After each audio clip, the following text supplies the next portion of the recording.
Márcanos, tu opinión es importante. Aquí sí te escuchamos. Llámanos al teléfono 232-2912, 232-2913 y 232-2914. Bien, seguimos nosotros platicando de Morelos, de su entorno, de su relación con Hidalgo, de su formación ideológica, de su etapa constitucionalista, insurgente, militar, jurista. Morelos tenía muchas cosas que admirar, de muchos, que muchos después fueron admiradores también de Morelos. En esta estatura histórica de Morelos, pudiéramos pensar que el cura Miguel Hidalgo lo ubicaba como su segundo o ubicaba primero a Allende, a Aldama, antes que Morelos. A Morelos lo manda al sur, sí, a levantar los ejércitos del sur de la instrucción. Y no era solamente la Tierra Caliente, sino Oaxaca, todo, Guerrero, toda la zona que Morelos después ejerce perfectamente, sí, la lucha de guerrillas. Sí, claro.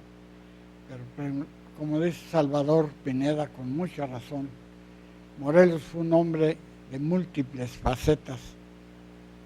Efectivamente, aquí a Morelos había que atenderlo como el legislador nacionalista. Nadie, ni Hidalgo, aquí sí, todos, incluyendo hasta el Iturbide, todos se iban con la soberanía para lo que hoy es México, pero permitiéndosela que la manejara el rey de España, Fernando VII. La misma forma de gobierno, pero con otra gente representada. Lo que hoy pasa con Canadá, vamos, es el ejemplo más propio. Sí, es independiente, es autónomo, pero no puede hacer nada del gobierno si no se lo pide a la reina de Inglaterra. Eso es lo que estos señores querían. Y esa era la discusión con Bustamante, con Herrera y con Rayón sobre todo. Gran abogado, pero fernandista, todos ellos. Para ellos, la lealtad al rey era primero. Y Morelos dijo, quitémosle la careta a la soberanía. O es soberanía o no es soberanía. Que las Cortes de Cádiz se habían dado algún punto de vista. ¿Quién se lo dio? Otra vez Hidalgo. Pero Hidalgo se lo dio teóricamente, porque en la práctica, ya estaba muerto. En el mismo, ¿no? Y en el mismo plan que hablé de Intaparapeo, habla de que la soberanía debe resguardársela para proteger al rey. Así es que, único entre todos, Morelos, nacionalista. Entonces, ¿dónde cambia esa instrucción de Hidalgo? Porque en el Congreso de Chilpancingo, ahí fue la discusión con todas estas gentes. Recordemos que el acta única, por cierto, única acta de independencia que tiene México, es la de Morelos. Es la del 6 de noviembre, porque veamos la que tanto gritan los que sean. Pues, Iturbidistas. Esa no es acta de independencia, es declaración. Y yo voy a juntar a los señores y háganme el favor de juntar conmigo. Que aparte dicen, no está ni firmada. Bueno, por tiene alguna... Por don Juan o don no está firmada, pues ¿cómo decía para firmarla? Pero tiene su nombre. Sí, pues como reconociendo muchos, la independencia. Pero el acta única de independencia que existe para México es la de Morelos, 6 de noviembre. Un acta de independencia no nace nada más porque si es 7 gritones echen su grito y ya. No, señores, debe salir de un congreso. Morelos fue tan inteligente en ese sentido que he dicho, y lo dije en el IEM, Morelos es el creador, señores, en nuestra nación. Así es. Se llama sufragio universal o derecho del voto. ¿Cómo lo hizo? El 8 de agosto manda una carta, una circular, para que en todas las regiones donde maneje la insurgencia se designen en 16, que ha dividido las regiones de la Nueva España, y en 16 debe de salir un diputado representante del pueblo. Eso, señores, se llama sufragio universal. ¿De dónde lo sacó? porque Hidalgo le dio la Constitución francesa de 1795 y las discusiones de las asambleas de la Comuna Francesa, donde nace precisamente el derecho del voto, con los derechos del hombre. Hecho, no hay nada que ocultar, todo está listo, más que hay que penetrarle a los documentitos. Es clarísimo que Morelos todo esto lo abrevó, todo esto lo leyó, porque era un autodidacta que para morir todavía traía libros. Ahí tengo el acta de defunción y véase los libros que traía. Después del encuentro de Manuel de la Concha, después, que ahorita lo vamos a referir. Ahí está clarísimo qué libros traía, además del breviario latino que ya se consiguió, romano, perdón, que ya se consiguió y ya está en el Archivo General de la Nación. Y óiganme bien, lo he dicho, y doy peso contra tostones, que tiene esas manchas, son de sangre de Morelos, porque lo traía aquí, en la turca con la que murió. Él le llamaba turca, que era un abrigo largo de campaña. ¿Verdad? Es el que le conocemos, el negro. Ese, ahí se le encontró el breviario, dejó el librito de oraciones de la madre, de doña Juana, el diccionario español francés, que en Indaparapeo, junto con la historia universal de Feijó, se lo regala para variar Hidalgo al despedirse de Indaparapeo. Ahorita nos vamos a regresar a la muerte, sí. A la muerte nos regresamos, porque usted sabe hasta lo que comió, sí. Y lo que dijo, porque claro. Es ahí justamente donde dice, el lugar donde yo nací es el jardín de la Nueva España. Al ver aquellas zonas áridas de San Cristóbal de Catepec. No se olvidó de dos cosas, que era sacerdote, que era religioso y que era vallisoletano. Que a final de cuentas eso es una hermosura de este hombre. Le pregunto a don Antonio Sainz, para la moral de aquella época, el que se hubiese conocido o el que hubiese tenido hijos, el general Morelos, debió ser un escándalo, debió marcar muchas circunstancias. Ahora hay cosas peores y no pasa lo mismo, pero ¿qué debió ser para esa moral vallisoletana, don Antonio? Pues mire, como decíamos antes, en ese tiempo la iglesia estaba cerrada, sobre todo para los idealistas, y creo que sí hubiera sido un escándalo enorme el que hubiera sabido o tenido alguna noticia de que Morelos tenía alguna mujer, alguna amante o alguna amancia, ¿no? Concubina, sí. Concubina. Y pues prácticamente lo hubieran excomulgado, porque pues a no ser, como dice el maestro, los jesuitas, que tenían otra manera de ver las cosas, diferentes. Entonces, todo eso, pues sí, la iglesia le aseguro que lo que hubieran hecho llegar a la excomunión, y que en aquel tiempo la excomunión era algo así como estás en el infierno y ya se acabó todo, ¿no?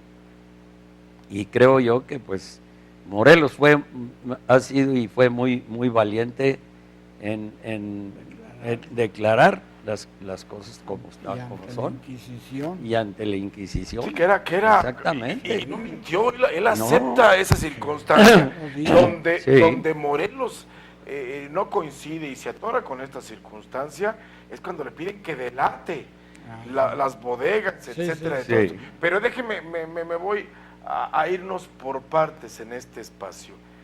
La faceta del Morelos militar es alabada en un momento dado como una genialidad hasta por el mismo Napoleón, y criticada en un par de errores elementales: la terquedad por tomar Acapulco y la negativa en entrar a Morelia cuando se lo pedía a su gente.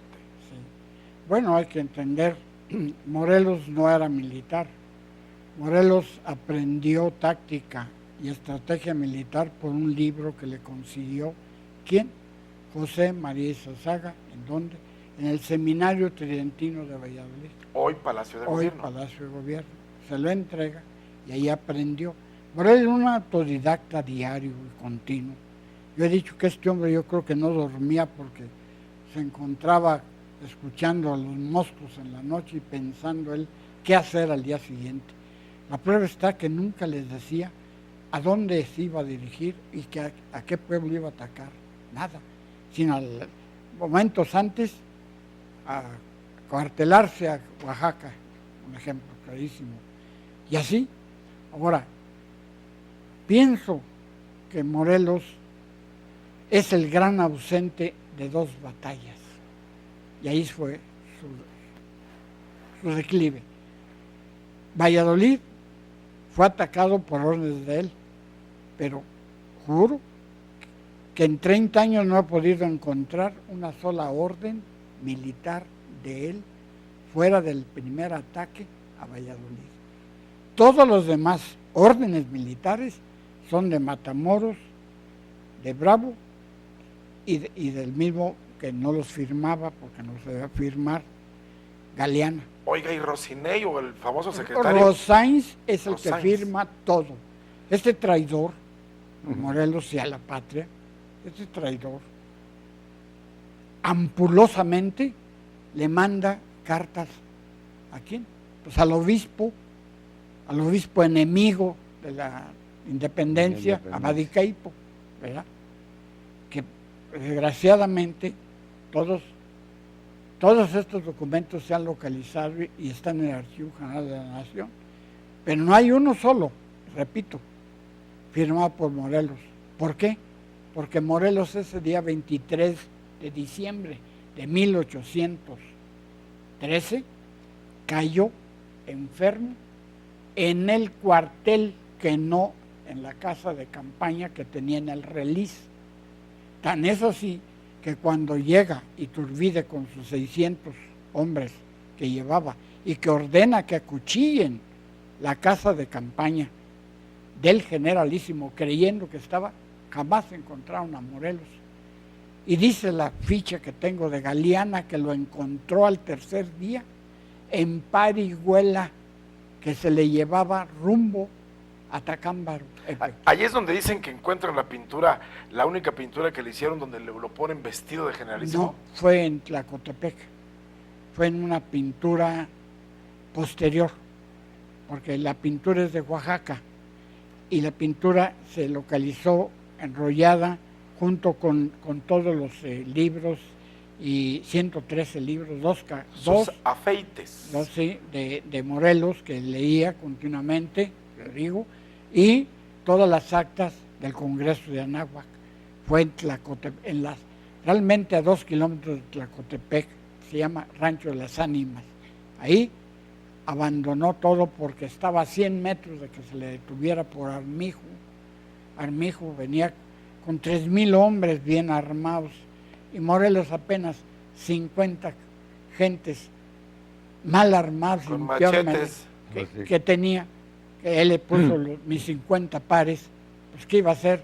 Por culpa de un albazo que le dio el Congreso, su niño Congreso que lo crió ahí en Tlacotepec, donde lo desconocieron como ejecutivo y lo suspendieron como generalísimo.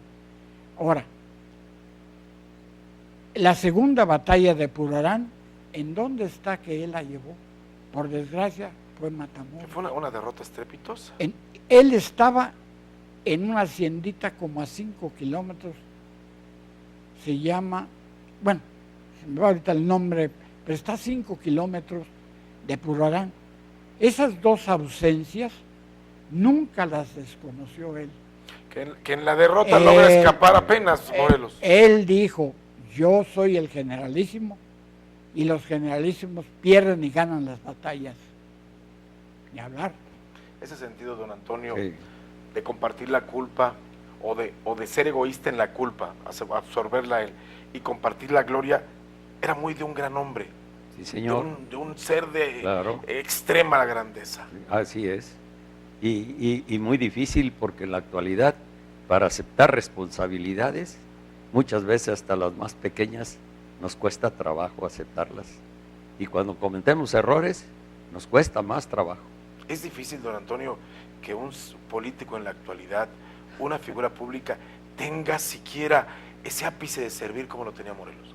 Pues no creo, es muy difícil, la verdad, porque ahora se piensa nada más en el poder, que es una de las drogas más peligrosas del mundo y que no tiene curación, y en el dinero, y lo estamos viendo casi todos los días, porque lo que menos les importa es el pueblo, porque lo que menos se acercan es al pueblo.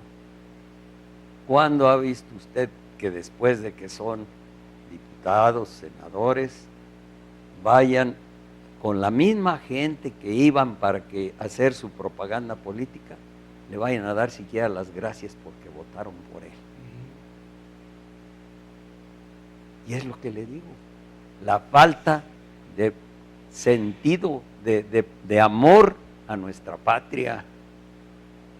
Porque una vez me decían en Estados Unidos, ustedes no saben lo que tienen, el país más rico del mundo, porque los conquistadores robaron, lo siguen robando los políticos y ustedes pueden seguir viviendo como la mayoría o la minoría, como la gente decente.